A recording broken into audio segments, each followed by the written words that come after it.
Got a free estimate out here in the cold.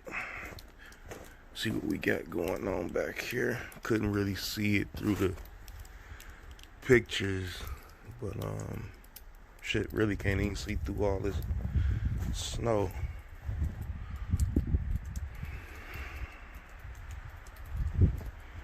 Don't look like much. Never really know.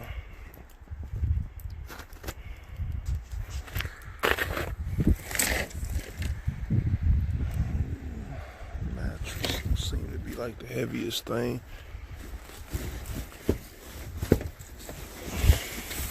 Bunch of boxes and shit.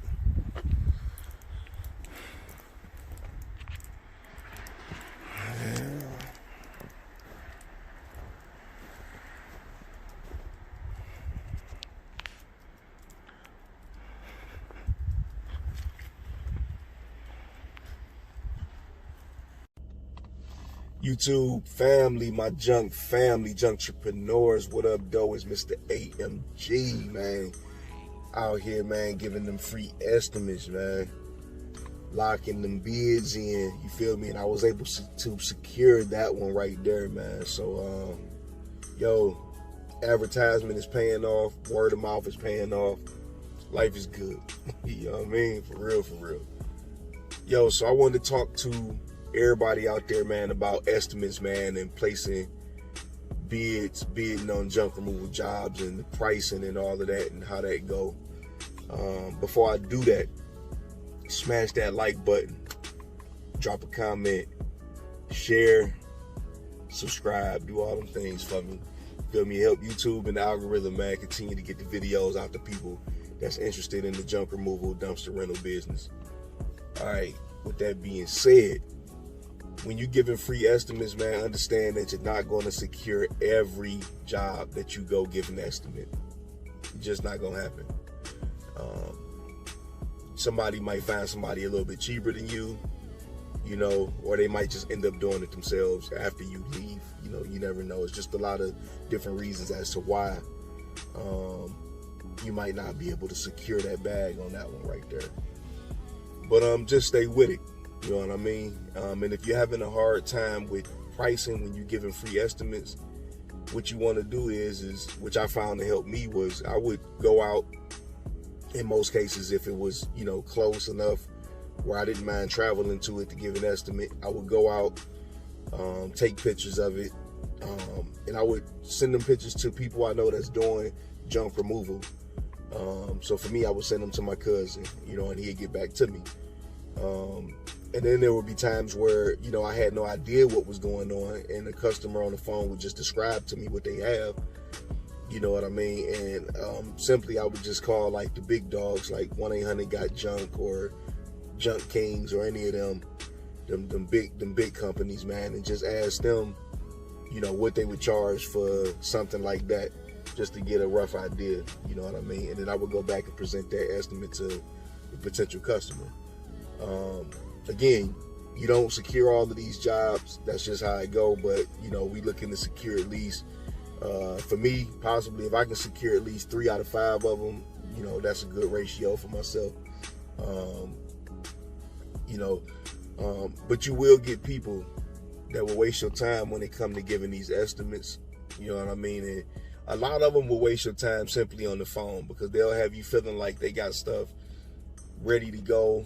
They're ready to lock you in, and they'll hit you with the, let me call my husband, let me check with the wife. I know this because I've been one of them guys to do it, you feel me? So when I would call like the big dogs of my competition, I would say the same thing, like, all right, let me check with the wife, and I'll get back to you. So know that every call you get for a junk removal job, man, you know what I'm saying, it's got a potential possibility to be flaky, you know what I'm saying, flake, you know. So but yeah, with the free estimates, man, and with these estimates, you got to be willing to get out here, you know, rain, sleet, or snow, to give an estimate, man, because if you don't do that, you leaving the door wide open for somebody else to come in, take that food off the table, you know what I mean? So that's why, like, it don't bother me to get out here in the cold and the snow, man, just to give an estimate to a customer, even though I might not get to it, you know, for a couple days, you know, however it go. Just the fact that I got out here, you know, it says a lot about my work ethic, my character, you know what I mean? And it should say a lot about yourself as well, you know what I'm saying?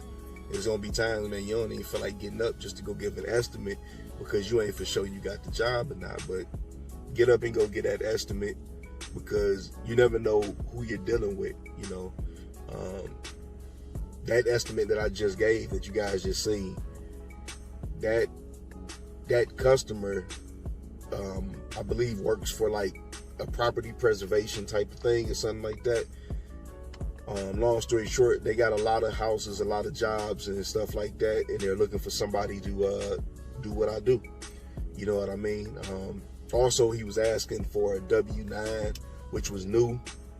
I never, you know, I know what a W-9 is, but I haven't had anyone ask for one until now. So this guy actually is asking for a W-9 if I can provide one, because anything that company spends over a certain amount of dollars, they need to account for it.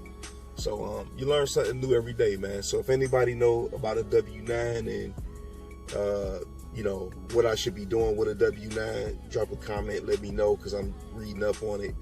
I know how to print it out. I went to irs.gov, so I got the form. I just need to know how to properly fill it out, what areas to fill out, and so I can give it to the customer so I can get more jobs in the near future. Yeah, but drop a comment if you know anything about that. Yeah, so again, on the free estimate side, man, get out there, get them estimates.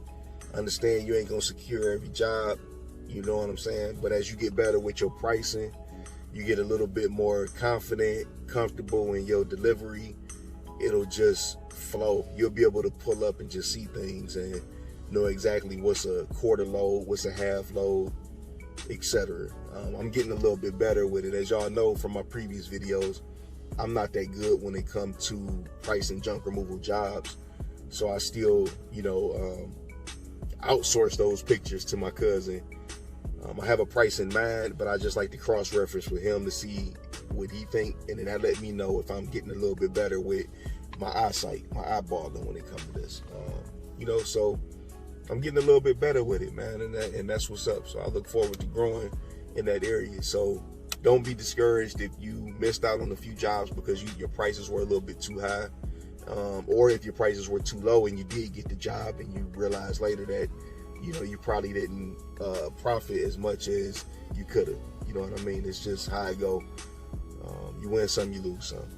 All right, so just wanted to touch base on giving free estimates, man, and pricing junk removal jobs. I'm gonna try to go a little bit more in depth with, you know, bidding on these jobs and giving more accurate descriptions of how you can price your jobs a little bit more accordingly, because you might have a lot of stuff that fill up your trailer, but it's not a lot of weight, and you might have not a lot of stuff, but it's more weight. So it's a lot of things that go into calculating them costs, man. So, you know, as I get better with it, I'm gonna try to share that with y'all and help y'all get better with it as well, because I get that question a lot from people too, like, man, how much do so-and-so go for, and you know, how you pricing your jobs? And there's no real formula for it, but I'm on the hunt to develop a real good close formula that you'll be able to use and incorporate, you know, in your junk removal business. All right, so yeah, I hope everybody out there being productive.